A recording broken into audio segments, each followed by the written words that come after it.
pessoal, eu sou a professora Marília, sou responsável pelo projeto ASAC Física e Matemática e tenho como objetivo levar aulas de Física e Matemática até suas casas. Antes de continuar assistindo esse vídeo, se inscreva no nosso canal e ao final dê o seu like, curta o nosso vídeo, que é muito importante, e comente o nosso vídeo porque esse feedback é importante para que a gente possa melhorar o nosso trabalho. Bem, nas aulas passadas nós estávamos estudando um pouco sobre campo elétrico. Nós observamos as características do campo elétrico, observamos o campo elétrico gerado por uma carga pontiforme, observamos o campo elétrico com um campo elétrico uniforme e observamos também as linhas de força e o campo elétrico gerado por várias cargas pontiformes. Para a gente poder concluir a nossa ideia sobre campo elétrico, nós vamos observar hoje o campo elétrico gerado por um condutor esférico eletrizado, certo?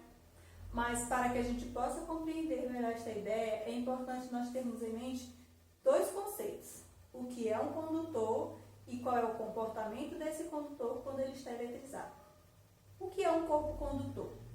Bem, os corpos eles são formados por átomos e esses átomos possuem carga elétrica positiva e negativa. Quando esses átomos se unem, ele vai formar corpos tais como os metais, que na sua órbita mais externa possuem elétrons, certo?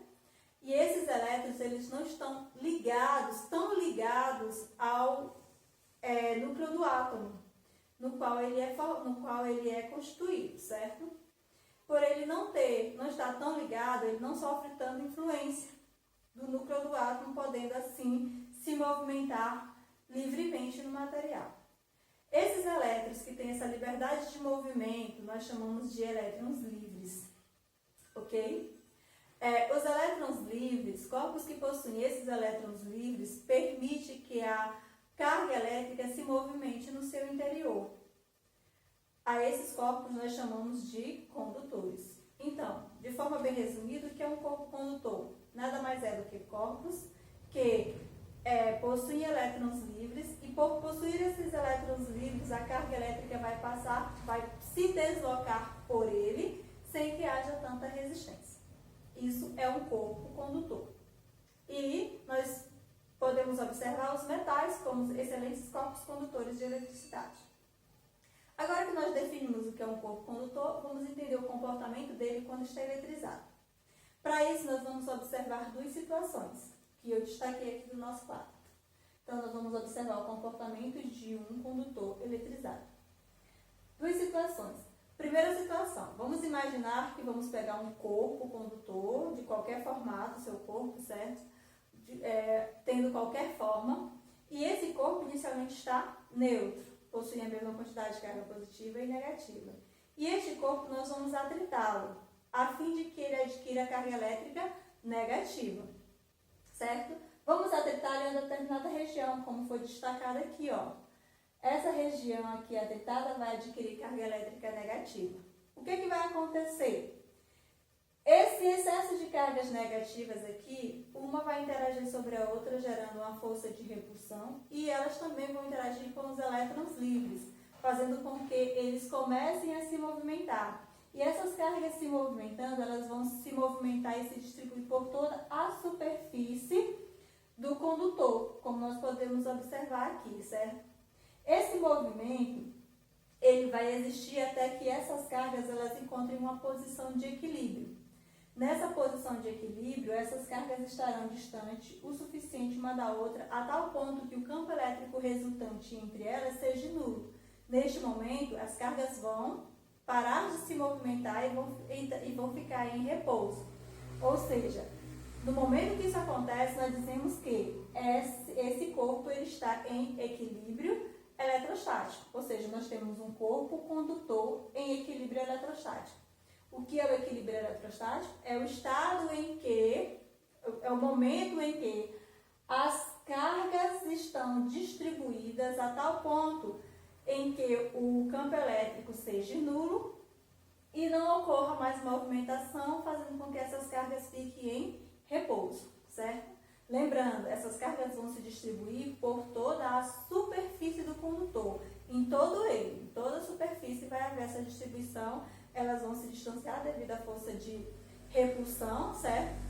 E porque cargas de sinais iguais se repelem, então elas vão se distanciar a tal ponto em que elas fiquem em uma posição de equilíbrio que o campo elétrico resultante ali seja nulo, fazendo com que elas não se movimentem, não tenham mais essa movimentação, certo? Só vai haver movimentos de carga se nós tivermos um campo elétrico. E como nesse caso o campo elétrico resultante vai ser nulo, as cargas vão ficar em repouso. Ok? É isso que vai acontecer. Esse é o comportamento que acontece em um condutor quando ele é eletrizado. É claro que esse efeito acontece muito rapidamente, em um tempo muito curto, certo? E se houvesse a eletrização desse corpo com cargas positivas, ele ficasse eletrizado positivamente, o efeito seria o mesmo, certo? Essas cargas positivas iriam atuar sobre os elétrons livres que o corpo possui, fazendo com que haja uma movimentação de cargas e vai haver essa movimentação de cargas sobre a superfície do material, deixando ele novamente em um estado de equilíbrio eletrostático, ok? Assim nós vamos ter corpos eletrizados, corpos condutores eletrizados positivamente ou negativamente, com as cargas distribuídas por toda a sua superfície. E como se comporta o campo elétrico em condutores eletrizados? Veja, o campo elétrico no interior e na superfície de um condutor. Vamos observar esse pequeno esquema que eu desenhei aqui para vocês. Como as cargas vão se distribuir sobre a superfície. Aqui eu tenho cargas positivas, esse corpo está eletrizado positivamente, esse condutor, certo? Nessa situação, nesse caso, eu vou observar duas situações. A primeira é no interior desse condutor, certo? E a segunda é na superfície desse condutor. As cargas distribuídas na superfície, certo? Vai acontecer o quê? Elas vão ficar em uma posição de equilíbrio. E essa posição de equilíbrio acontece em função justamente do campo elétrico resultante entre as cargas, porque cada carga gera um campo elétrico, certo? Cada carga vai ter um campo elétrico. Esses campos elétricos vão se somar, como nós já vimos, e ao final o campo elétrico resultante vai ser nulo. O que vai acontecer? As cargas não terão mais movimento, elas estarão no estado de equilíbrio eletrostático. E tudo isso acontece aonde? Na superfície do condutor. Como vai ser no interior do condutor? Bem, essas cargas se distribuindo aqui na superfície, no interior do condutor nós não vamos ter um campo elétrico, certo? O campo elétrico no interior vai ser nulo, vai ser igual a zero. Então, corpos condutores que estão em equilíbrio eletrostático, no interior dele o campo elétrico é igual a zero, o vetor campo elétrico é igual a zero, certo? Então, no interior dele não vai ser possível observar efeitos elétricos. Já na superfície do condutor, nós podemos observar um campo elétrico. Mas nós vamos observar o campo elétrico na superfície do condutor, sendo que as cargas elétricas estão em repouso? Sim, é possível observar isso, desde que o vetor campo elétrico em relação à superfície desse condutor forme um ângulo de 90 graus, certo? Ou seja, sejam perpendiculares. Aí nós podemos observar um campo elétrico na superfície do condutor. Como nós podemos observar aqui nessa situação e nessa situação, nós vamos observar aqui os vetores campos elétricos, em relação à superfície vai formar um ângulo aqui de 90 graus, e nesta situação nós temos um campo elétrico mesmo, o condutor estando em equilíbrio, certo? Já se acontecesse, vou chamar isso aqui de ponto A, aqui de ponto B. Já se acontecesse uma situação semelhante aqui que nós podemos observar no ponto C, nós não teríamos aqui uma relação de perpendicularidade entre a superfície e o vetor campo elétrico. Logo nisso, nós teríamos uma componente, certo? nesse vetor, que faria com que as cargas começassem a se movimentar e ele não ficaria em equilíbrio eletrostático, que não é o caso que acontece quando o corpo ele está em equilíbrio eletrostático. Isso aqui é só mostrando por que o vetor campo elétrico tem que ser perpendicular, certo? Para que não ocorra essa componente que gera movimento nesse condutor e mantenha ele em equilíbrio eletrostático. Essa situação aqui é muito interessante e já foi observada também há muito tempo com relação ao campo elétrico no interior do condutor. Mesmo se esse corpo elétrico fosse, se esse condutor ele fosse oco, certo? Nós poderíamos observar também que nessa cavidade interna não existiria um campo elétrico, ele continuaria sendo nulo.